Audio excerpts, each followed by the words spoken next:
Hello, America. This is Call of Duty Goddess. Today is August the 5th, 2016.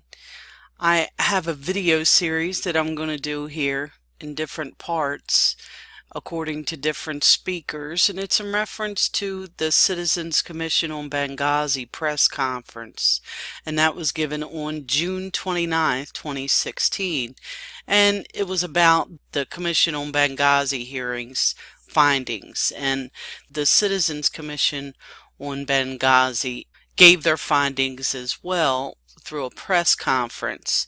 And I would say that their findings are much more substantial than what Trey Gowdy and them said. And I think you'll learn a lot more, actually, than what we even knew before, or it'll substantiate what we thought we knew before. Anyway, let's listen to Clare Lopez, and I'd like to thank Just a Chippin' for bringing this to my attention. And again, this is going to be a series, and I'll leave the link below. When we undertook to begin this second report, we think that we bring to this topic a willingness to name names, a willingness to assign responsibility and to demand accountability that too many of the others, committees and others, have not done, have neglected to do. And so in a way, coming this week after the Democrats of the Select Committee issued their report on Monday, and then the Republicans came out yesterday on Tuesday, and Representatives Jordan and Pompeo issued an additional views report yesterday as well. We're kind of in cleanup batter position, I think, today.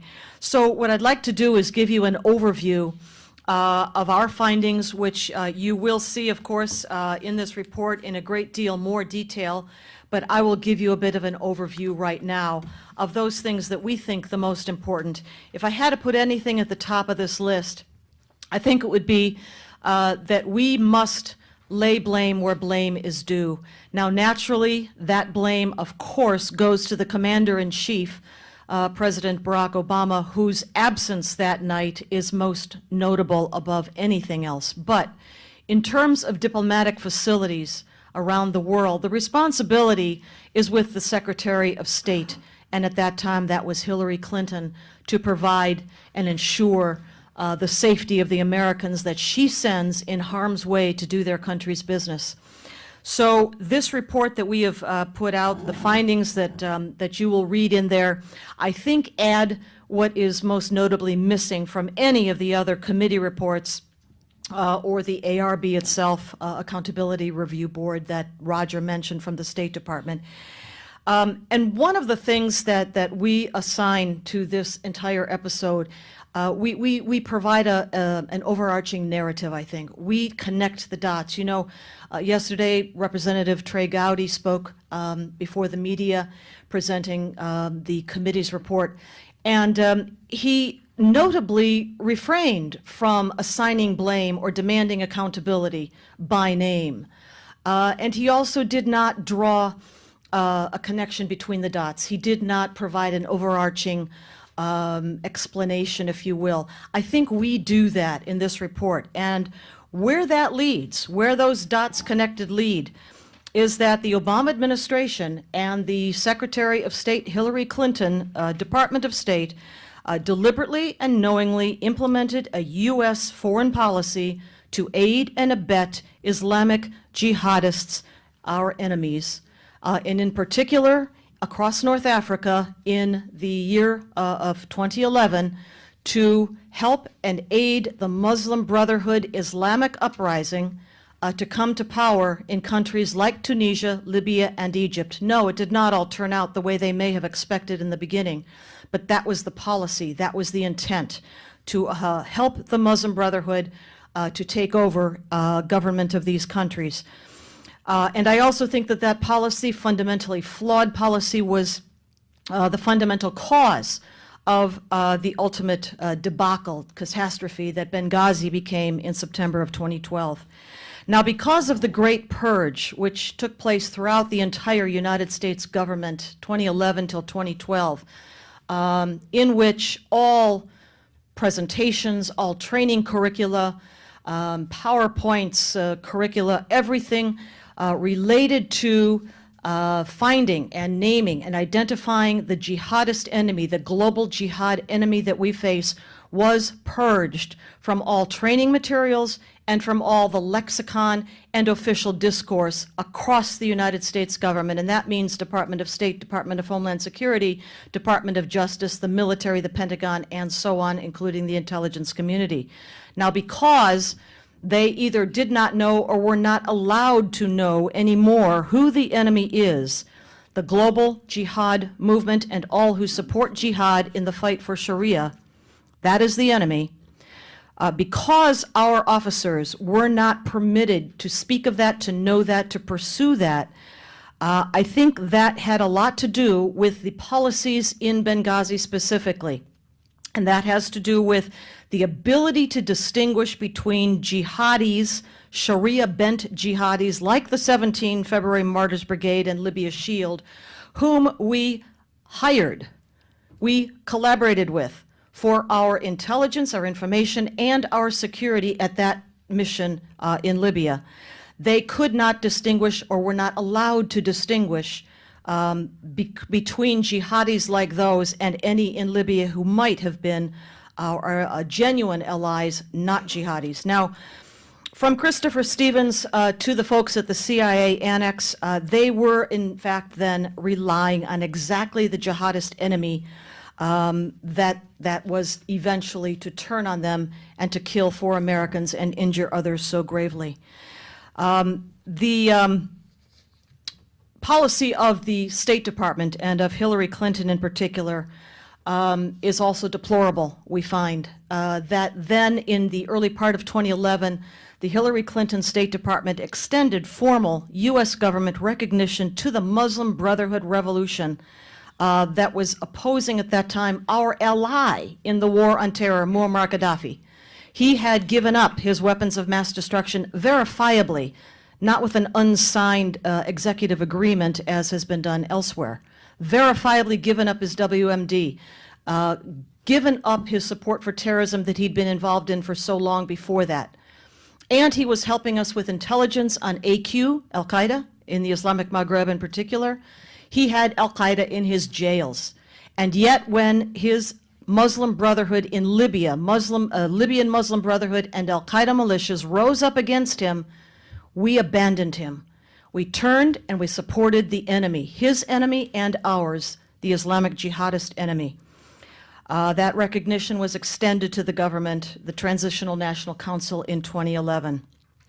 There was a presidential intelligence finding, we are told, that allowed the U.S. agencies to provide aid and funding and weapons to those Libyan militias trying to overthrow Gaddafi. Some of that was included in our earlier report back in 2014. We go into greater detail about that here.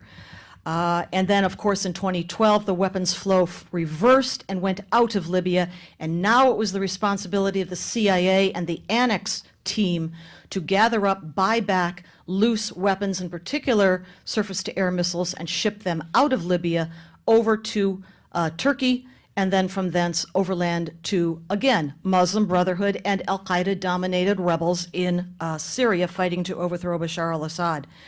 Now, I think that the determination of the Obama administration, in particular the Hillary Clinton State Department, to refuse all these requests for security through 2012 that we document in quite a bit of detail in our report, has to do with preserving appearances that what they had done in overthrowing Gaddafi was the right thing. And that if they had admitted that instead the country was falling into chaos, that Al-Qaeda militias were running amok, that weapons were sloshing about every which way, if they had admitted that by acceding to requests for more security, it would have destroyed their narrative about the entire support for the revolution in the first place. Now, let me move quickly to something else we document in a great deal of detail in the report, and that is the abundance of warnings before the attacks of 11 September 2012. First of all, it was the anniversary of 9/11. That alone should have put the U.S. forces and diplomatic missions the world over on extra alert. We know now from CIA Annex security team members who have gone public now in a wonderful book, 13 Hours, and also the movie by the same name, that there was an intelligence report at least 2 weeks out before the attack of 11 September began, warning of such an attack. Furthermore, we know that there was another intelligence report that specifically talked about Ansar al-Sharia attacking potentially within the next 24 hours. This comes out on 10 September. Not necessarily against the U.S. mission, but an attack was planned. Now, what happened on 9 September, that is 2 days out from the attack, was that an Egyptian TV talk show host aired a clip of the YouTube video called Innocence of Muslims. That video, really crudely produced, to be sure, was in fact not really anti-Islam at all. It contained vignettes from the life of Muhammad taken from the Sunnah and the Sirat, the biography of Muhammad. When he aired that on his show and invited outrage, Al-Azhar University responded quickly with a fatwa, and the outrage built. The embassy in Cairo knew this from social media. They did nothing. No warnings went out. No military forces were alerted to move forces perhaps closer to potential flashpoints. These are more of the warnings. And then finally, of course, the day before, this is very important, Ayman al-Zawahiri, then the head of al-Qaeda, issued a video on jihadi websites, and he called for, "O sons of Libya, rise up and kill Americans," because the CIA had assassinated his deputy, a Libyan, Abu Yahya Libi, some months before in the Afghanistan-Pakistan region with a drone strike. That, I've always thought, was the green light for the attack to come the next day. All of these warnings then ignored. No forces were moved into place. You will hear more from General McInerney and from Admiral Lyons about the authority of combatant commanders to move forces within their region under their authority. They could have done that. They did not do that. Finally, then, after ignoring all of these warnings, the attack, of course, unfolds. Now, here is a very important point, and that is that night, 11-12 September, Hillary Clinton wielded cross-border authority for Libya on behalf of the United States that night. She had the authority to give or to withhold cross-border authority for U.S. military forces to enter into Libya to rescue our people, or at least attempt a rescue.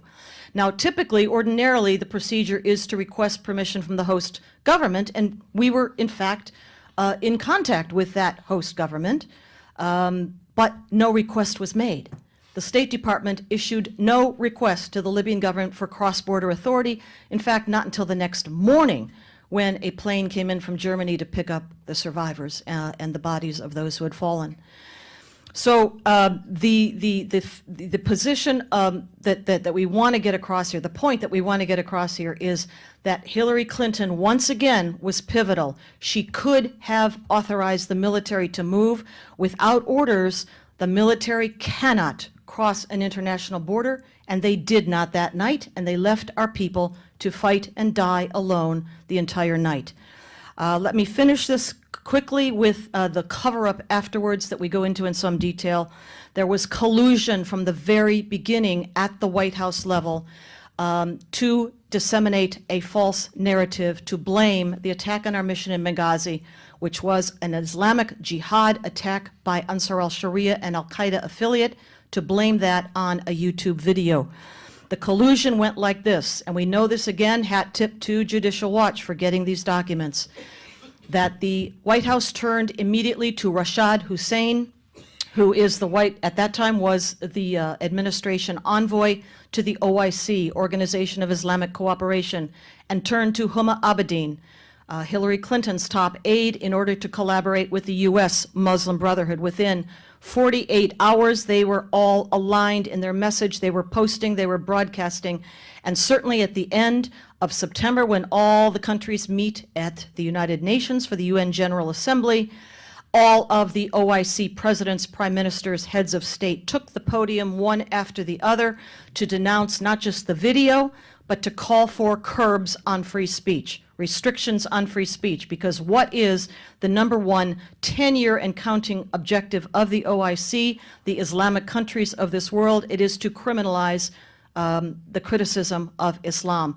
Hillary Clinton, while she was Secretary of State, worked very closely with the OIC to implement their program of criminalizing criticism of Islam. When this Benghazi debacle took place, they could not resist the urge to use it as an agenda item to further this objective to curb free speech, our First Amendment rights. So let me conclude there, and of course we'll have time for your questions afterwards, but a brief overview of our report. Thank you.